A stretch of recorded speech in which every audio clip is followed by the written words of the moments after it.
Ok, eh bien salut à toutes et à tous, nous voici repartis dans la prochaine vidéo qui concerne Adonis JS. On avait créé ensemble, souvenez-vous, notre première migration. On avait envoyé quelques données directement, du moins structure de données, à l'intérieur de notre base. Donc en fait, on avait créé cette structure avec l'ID, name, created at, updated at. J'ai fait quelques modifs pour remettre à la sauce que je préfère, c'est-à-dire avec finalement un timestamp en current timestamp par défaut et un timestamp qui lui est nul en fait par défaut sur l'updated puisque je considère que je le mettrai à jour manuellement quand je voudrais faire des opérations sur mes lignes existantes. Par défaut, je préfère qu'il soit simplement nul. Alors certains préfèrent que ce soit la même d'ATR que finalement le current timestamp auparavant, mais bon, ça c'est un choix. C'est une façon de stocker en base de données. Donc là, très clairement, ma position, c'est ça. Mais pouvant en avoir une autre, ça ne pose aucun souci. On en était resté donc à nos modèles qu'on avait créés. On avait créé un modèle de to-do. Ce to-do portait certains éléments et de ce fait, il va falloir qu'on maintenant vienne créer un petit peu de contenu autour de ça. Pour ça, on avait évoqué le fait d'utiliser les factories. C'est-à-dire qu'on a la possibilité finalement de pouvoir créer de fausses données. Et l'objectif de créer de fausses données, bah, ça va être d'utiliser ensuite notre contrôleur qui est ici, qui est là pour piloter et afficher nos données à l'intérieur de notre vue, par exemple. Je vous rappelle que dans les vues ici, alors on peut supprimer Product, ça on s'en servira plus. Dans nos vues ici, on devait créer un layout, on a une page home, on a quelques autres pages, et on viendra créer, de ce fait, on va le faire même maintenant, un dossier qu'on appellera to-dos, et finalement dans ce to-dos, on aura automatiquement un index.edge. Cet index.edge nous permettra d'avoir une liste de to-do. Donc ce qu'on va faire par défaut, on va reprendre un petit peu les mêmes contenus qu'à l'habitué, c'est-à-dire qu'en fait, donc là on prend quelques secondes pour préparer la page, mais hop là, voilà, voilà. On prépare. Qu'est-ce qu'on peut récupérer d'autre par rapport à nos pages existantes? Je crois pas qu'on avait d'autres choses. Non, non, on n'avait que ça. Le restant, on verra comment on habille finalement le contenu, mais pour l'instant, on va rester comme ça. Ok, lui, on s'en fiche. On peut revenir là.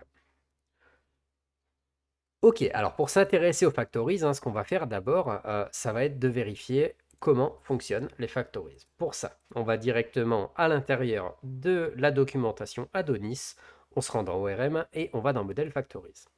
Les Model Factories, alors vous pouvez traduire, c'est vrai que depuis le départ, je pars du principe que on peut le lire en anglais, vous pouvez le traduire, la traduction n'est pas mauvaise, faite par Google. Donc les fabriques de Noël sont de modèles, pardon, sont stockées dans les database factory. Vous pouvez définir toutes les usines, ainsi de suite, ainsi de suite. Ok, ça on a bien compris. On a bien compris que dans database, on va avoir nos factories et ensuite l'index. Alors attention, il traduit tout, du coup. Factories index TS.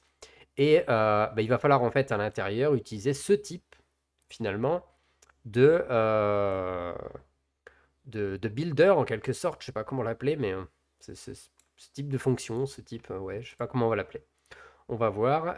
Factory define method accept two arguments. OK. Donc en fait, ici, on va pouvoir passer deux arguments principaux.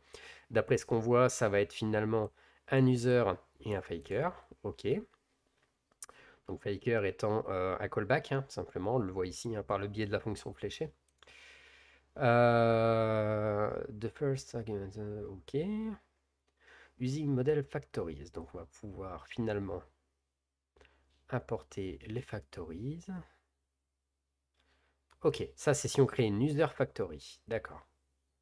Donc en fait, l'idée serait de dire on va copier ça finalement. Alors nous on va pas créer de l'user, mais on va voir un petit peu comment on fait. Et à l'intérieur de factory, d'après ce qu'on voit ici, quand on va l'importer, il va être dans database factories.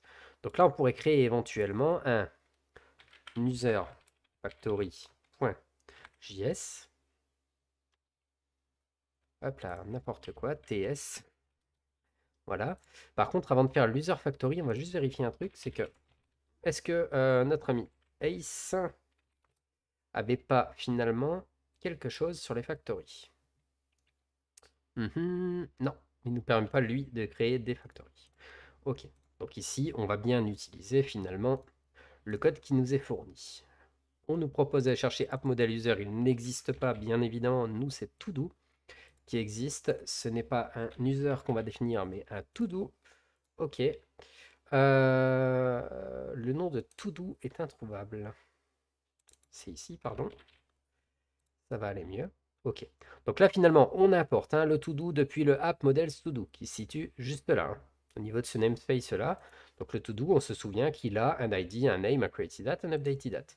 C'est-à-dire qu'ici, finalement, déjà, lui, il est en train presque de m'insulter en me disant attends, tu m'envoies de l'username, de l'email, du password, je connais rien de tout ça. Donc on va lui supprimer tout ça et on va maintenant aller chercher d'autres choses. On sait qu'on va avoir besoin d'un name qui va finalement être un faker.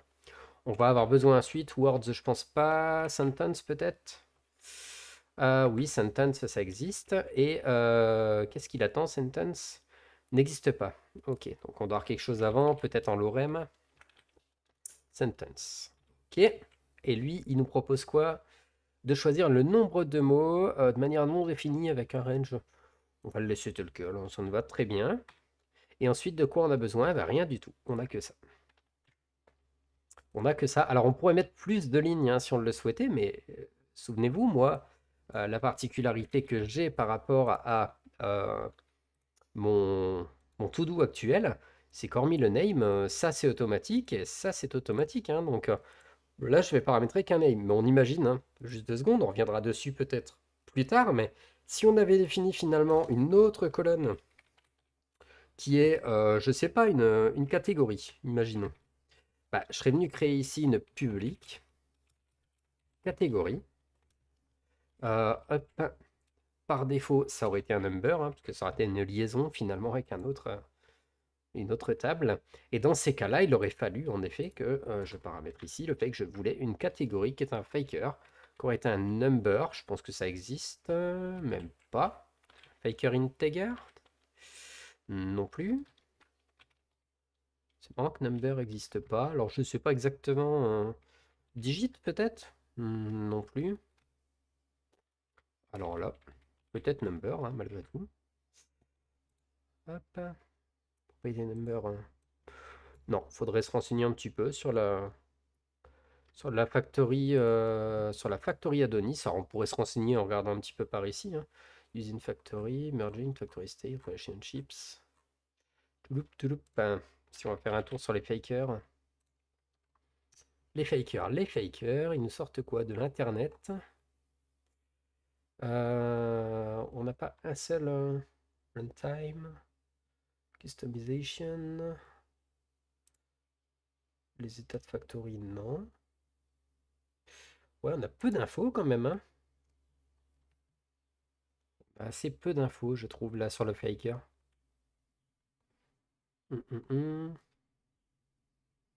Ouais, ouais, ouais, c'est quand même très limité. Bon, c'est tout, on va s'en satisfaire, parce que pour le coup, voilà. Mais c'est vrai que ça aurait été sympa qu'on ait une doc un peu plus poussée sur ça et qu'on puisse avoir notamment de quoi créer un nombre au hasard. Alors, ceci dit, on peut le faire en JS, on n'est pas obligé de le faire avec le faker, mais ok, bon, pourquoi pas. Bon, nous, on va garder de toute façon que la sentence, ça nous suffira largement. Et au niveau du to-do, on va retirer notre colonne catégorie. Ok. Donc là, finalement, on vient de créer notre userFactory.ts qui est une factory qui va nous permettre de créer finalement assez rapidement des données, pas complètement fausses finalement, mais qui vont juste nous permettre de remplir nos tables de données pour pouvoir les utiliser à l'intérieur de nos contrôleurs qu'on verra ensuite. Donc on va revenir en fait au niveau des factories, on va retourner sur l'index.ts et à cet endroit, on va importer user factory, donc on remplace par todo factory, qui va se chercher dans database factories, pas de souci. Et donc ici, on va finalement créer une constante qui va s'appeler todo et qui sera un await finalement de todo factory create. Et je me rends compte qu'ici, je fais une grosse boulette. Vous l'aviez peut-être vu, c'est todo factory. Ok, je reviens à mon index ici. On importe todo factory directement. Ok, et todo est égal à await. Super. Alors pourquoi il me fait une erreur par contre? Pourquoi? Le modulateur déclare tout localement et il n'est pas exporté. Ah, hop. Pourtant il est bien là. Il est bien en export pourtant. On va faire autre chose, on va juste faire un module. Ouais, export ça. Et on va faire le to-do factory. Peut-être que ça lui plaira un peu plus. Même pas. Ok, alors on va essayer de faire autrement.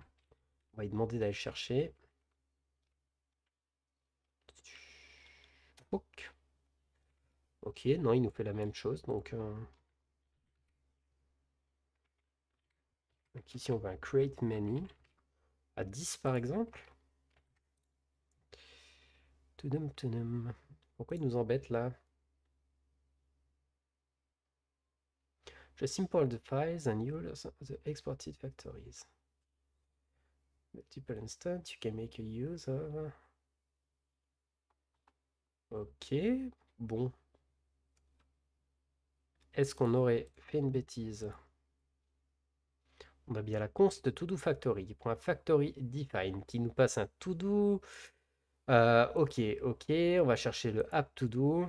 Ouais, alors là, je vois vraiment pas où peut se situer l'erreur. Alors, est-ce que finalement... non. Non, non, non, il a forcément besoin de le charger tel quel, hein. Ok. Pour autant, non, c'est pas une question d'asynchrone. Tous deux déclarés, mais sa valeur n'est jamais lue. Oui, enfin, jusque-là, c'était pas grave. Pourquoi il nous embête? Database factories. todo factory.ts. On importe bien.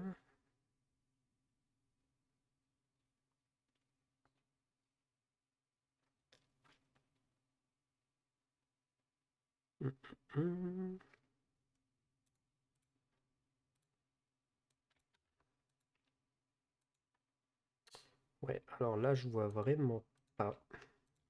Je pense pas qu'on ait besoin finalement de lui, non? Pas du tout, puisque finalement, on en a besoin qu'ici pour le faker. On build bien, on l'exporte bien.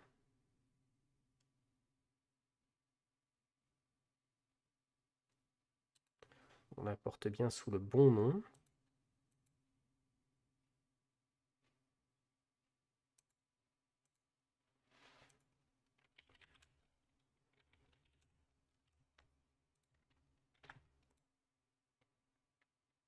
Ouais, alors là, est-ce que l'erreur est due finalement déclare todo factory localement, mais il n'est pas exporté? Bah si, je l'exporte. Si je l'exportais en default. Hop. Non. Non, non, je l'exporte bien. Alors là, réellement, option module VSNext ou système, option target ES17 ou supérieur. Ok.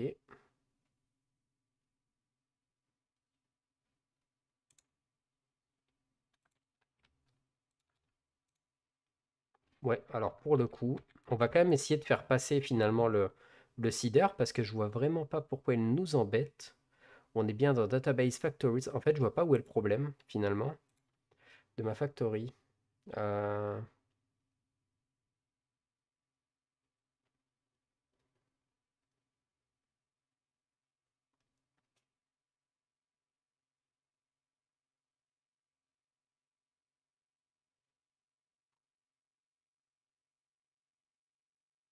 ok.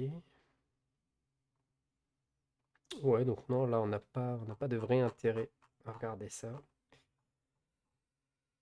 Alors. Unlike seeders or models, the factories are declarative in nature, as shown in the following example. Donc en fait, finalement, on exporte une const user factory et factory is fine. Ouais, je vois vraiment pas où est le souci. Si on le passe en direct, hein, on va essayer un truc tout bête, hein. Ça va être de retirer tout ça finalement et de dire passons dans notre factories index ici le contenu. Ouais, lui, il va passer finalement. Donc Donc réellement, le problème se pose. Le problème se pose au niveau de l'index, qui finalement... On va essayer un truc tout bête, c'est d'écrire nous, comme quand on veut un const to do minuscule, puisque cette fois-ci, c'est pas le modèle, va être un await finalement de notre to do factory, hein, qui est trouvable directement en interne ici. Et là, on va faire un create many. Ah oui, je chargeais depuis tout à l'heure avec le namespace de database, et forcément, ça marche pas, je pense. Là, ça va peut-être déjà un peu mieux. Pour autant, le wait new aspiration, le module, valeur, ok. To do est déclaré, mais sa valeur n'est jamais lue, ça, on s'en fiche. Au pire, si on restait comme ça, non, il veut toujours pas. Si on l'enregistre à cet endroit-là, bon, le await nous embête quand même, hein. Bon, c'est pas grave, on va rester comme ça dans un premier temps. On va voir ce que ça donne, mais le to do factory, c'est vrai qu'il pose problème. Factory builder, query contract, ok. Il importe to do factory. Ok, donc ça c'est bon, le factory va se chercher.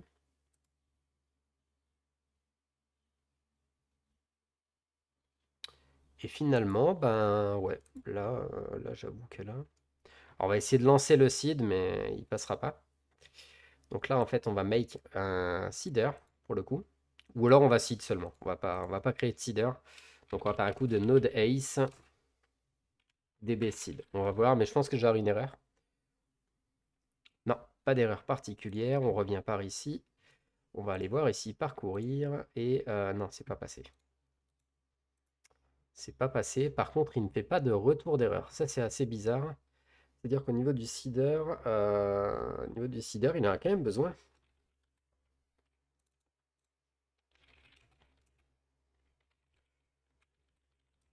Donc, on va faire un node ace make seeder. Il veut le nom tout de suite, donc ça va être un to do seeder. Ok. Le seeder vient se créer directement ici. On se rend compte qu'il nous propose les queries à passer. Ok. Ah, d'accord. Bon, bah, je viens de comprendre. En fait, l'index TS ne nous sert à rien du tout. C'est bel et bien le seeder, hein, qui a besoin de notre factory. Donc là, on va aller la recharger tout de suite. Ok, je viens de comprendre. Donc, c'est pas comme les framework back, c'est un peu différent. Cette fois-ci, en fait, on va pas utiliser les factories réellement, mais on va les passer telles quelles. Ok. Bon, c'est pas toujours évident, hein. Donc là, si je seed, c'est parti. Donc finalement, je lui demande de me créer 12 to-do avec des noms au hasard. Ça paraît excessivement long, mais on va bien voir, hein. Si je rafraîchis, j'ai bien mes 12, hein, pas de souci. Donc là, on est bien sur les horaires en cours. Ça fonctionne parfaitement. Donc là, on aurait pu s'amuser, bien évidemment, à mettre des dates autres, c'est-à-dire à passer autre chose que à date now. Mais ouais, dans l'immédiat, donc le const to do n'a aucun intérêt, hein, finalement, en effet. On peut passer directement notre wait. Et en effet, on a notre asynchrone parent qui est ici.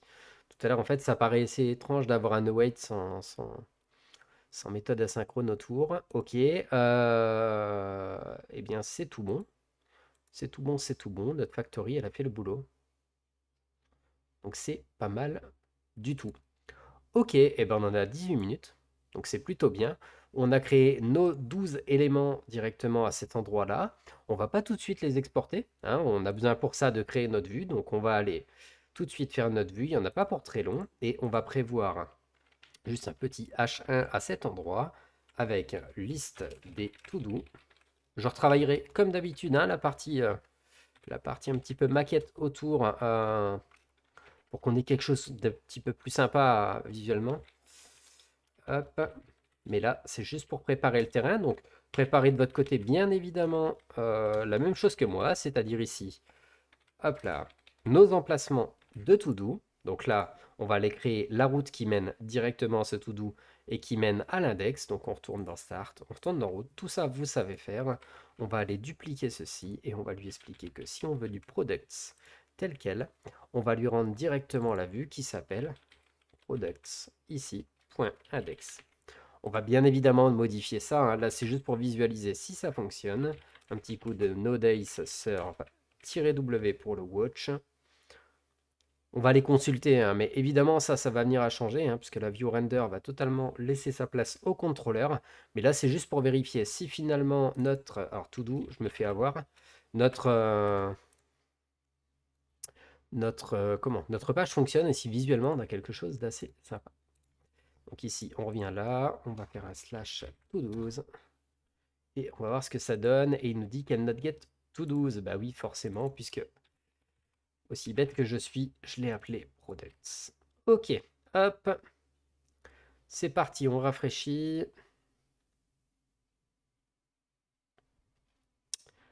Allez, c'est tout bon. Donc, liste des to-do. Un to-do, ça, on est bon. Simplement, j'ai remarqué une petite erreur de ma part. Au niveau de l'index qui est ici, c'est plus about page, mais c'est là. To-dos page. Ok, c'est enregistré, c'est tout bon. On peut rafraîchir. On a bien la to-dos page avec notre liste to-do et ainsi de suite. Moi, je vais travailler la partie front comme d'habitude. Et puis on se retrouve dans la prochaine vidéo, bien évidemment, où là, on va directement afficher les données qu'on vient de créer à l'instant. Et on fera en sorte de pouvoir également intégrer de nouvelles données à l'intérieur de notre table.